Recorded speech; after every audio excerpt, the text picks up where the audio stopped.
இயேசு கிறிஸ்துவின் இனிதான நாமத்தில் இன்றைய ஆவிக்குரிய சிந்தனைக்கு உங்களை அன்புடன் வரவேற்கின்றோம். இப்போதும் ஒரு பாடலுக்கு பின்பு உங்கள் சிந்தையை தெளிவிக்கும் ஆவிக்குரிய செய்தியை கேட்கலாம்.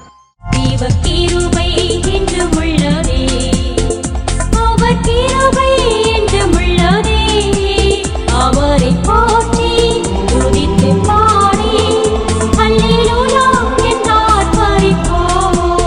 அவரை போற்றி துதித்து பாடி அல்லேலூயா என்றார் பரிபோம்.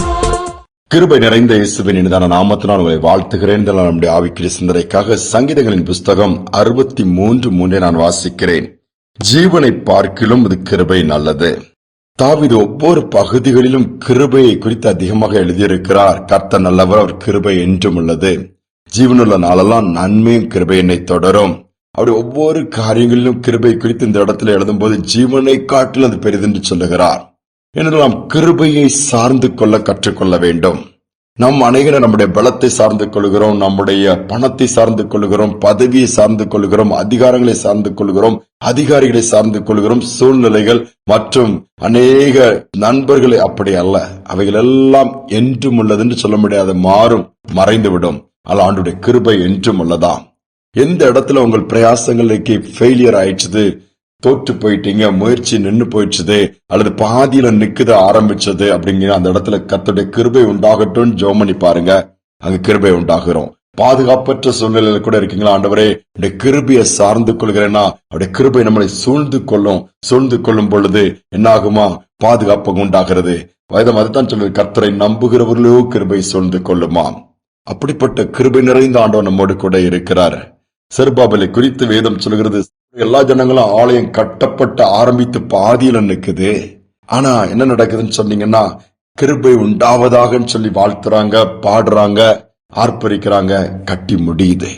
இன்னைக்கு வீடு கட்டுகிற காரியங்கள் பாதியில நிக்கலாம், அல்லது தொழில் பாதியில நிக்கலாம், கடன் பட்டு இருக்கலாம், எழுந்திருக்க முடியாம இருக்கலாம். கிருபை உண்டாகட்டும் சொல்லி பாருங்களா, கர்த்தர் அந்த ஆரம்பித்த காரியங்களை முடிக்க வைப்பார். சத்துருக்கள் விரோதமா எழும்பியிருந்தாங்கன்னா சிதறடிப்பார்.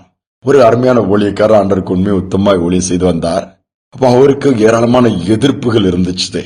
ஆனால் இவர் அமைதியா யார்கிட்ட எதிர்த்து வாக்குவாதம் பண்ண மாட்டாரு, சண்டை போட மாட்டாரு, இயேசுவை பற்றி சொல்லுவாரு, பாரத்தோடு ஜெபிப்பாரு. அனைவருக்கு தன்னால் முடிந்த உதவிகளை சிவர் மனைவி குழந்தைகள் எல்லாம் இருக்கிறாங்க.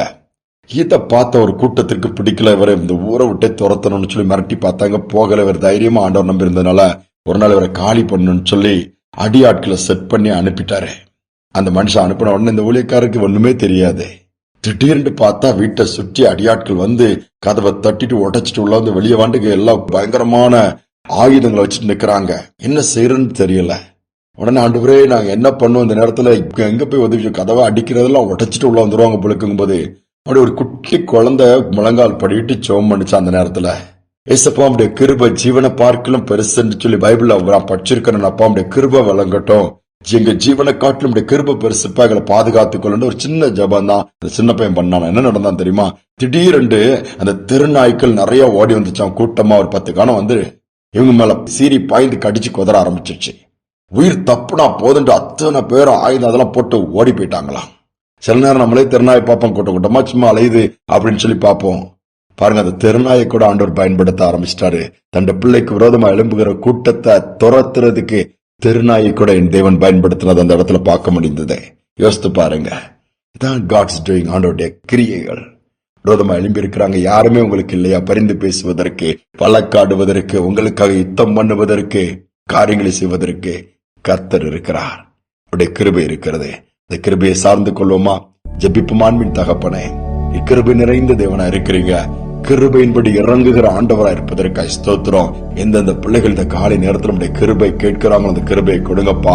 ஒவ்வொரு நாளும் நம்முடைய கிருபை புதிதா இருக்கிறது. இந்த கிருபையினால், புதிதான கிருபையினால் இதை கேட்கிற ஒவ்வொரு பிள்ளைகளின் நிரப்புவீராக. விடுபட்ட இந்த தடைப்பட்ட காரியங்கள் இந்த நாளிலே தடைகள் உடைக்கப்பட்டு மீண்டுமாய் தொடங்கட்டும், மீண்டுமாய் ஆரம்பிக்கட்டும், மீண்டுமாய் காரியங்களை முடித்துக் கொடுக்க முடியாது ஜெபிக்கிறோம்ப்பா. சத்துருக்கள் விரோதமா எழுமிருந்தா சத்துருக்களை சிதறடிப்பீராக.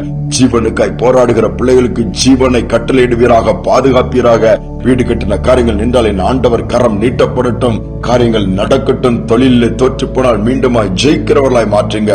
வேலை ஸ்தலத்தில் இருக்கிற பிரச்சனைகள் மறையட்டும், குடும்பத்தில் இருக்கிற பலவீனங்கள் அகலட்டும், அற்புதங்கள் நடக்கட்டும். இந்த நாள் முழுவதும் கரமிருந்து நடத்தட்டும். கிருபை போதுமானதாக இருக்கட்டும். துதிகனமை ஏற்றுக்கொள்ளும் மீட்பரேசு நாமத்தில் வேண்டிக் கொள்கிற நல்ல பிதாவே, ஆமேன் ஆமேன். கர்த்தருடைய கிருபையை சார்ந்து கொள்வோம்.